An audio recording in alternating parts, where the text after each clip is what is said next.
식품 등의 상품을 시중에 유통할 수 있는 기한을 유통기한이라고 합니다. 소비자 안전을 위해 도입한 장치이고 식품위생법에 따라 식품 제조, 가공업체는 실험을 통해 상품의 유통기한을 정한 뒤 관청에 신고해 승인을 받습니다. 유통기한이 식품의 신선도를 보증하는 절대적인 기한은 아니나 소비자 판단에 도움을 주는 지표이므로 많은 소비자가 유통기한을 확인하는 습관을 지니고 있습니다. 그런데 약에도 유통기한과 같은 개념인 사용기한이 있다는 사실을 알고 있으신가요? 약도 사람이 먹는 것이므로 당연히 있을 것으로 생각하는 사람이 많을 텐데 의약품의 사용기한은 식품의약품안전처가 고시한 의약품 등의 안정성 시험 기준에 따른 안정성 시험 중 장기 보존 시험을 기준으로 정해집니다. 이 시험을 통해서 약의 유효성과 안정성을 보장할 수 있는 최소한의 사용기간과 보관 조건을 알아냅니다.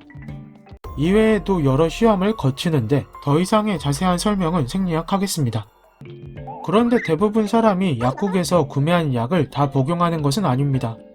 증상이 완화되면 약이 더는 필요 없으므로 남은 약은 방치하다가 나중에 비슷한 증상이 나타났을 때 찾거나 까먹고 새로 구매합니다.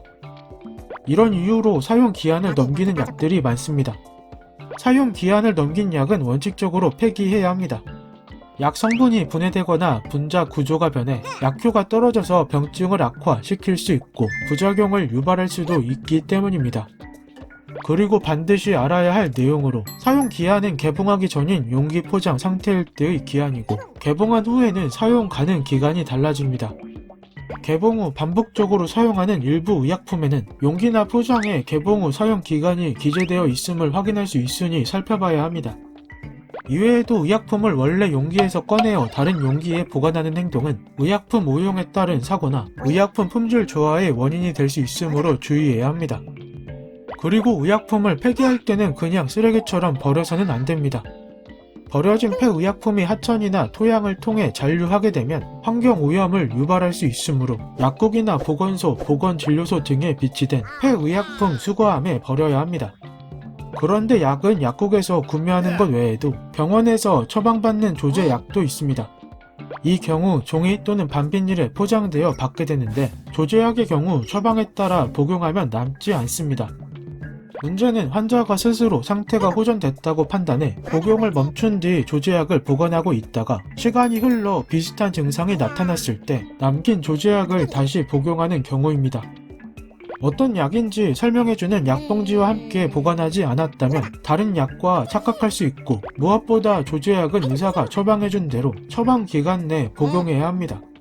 만약 피치 못한 이유로 남겼다면 앞서 설명한 방법과 동일한 방법으로 폐기해야 합니다. 안전한 의약품 사용을 위해서 저장 방법을 준수해 보관하고 의약품을 개봉했을 때는 포장지에 개봉 날짜를 써놓는 것이 좋습니다. 그리고 일반 약이나 조제약의 사용 기한을 파악할 수 없을 때는 구매 날짜나 제조번호, 처방 날짜 등을 파악해서 약국에 문의하면 확인할 수 있습니다.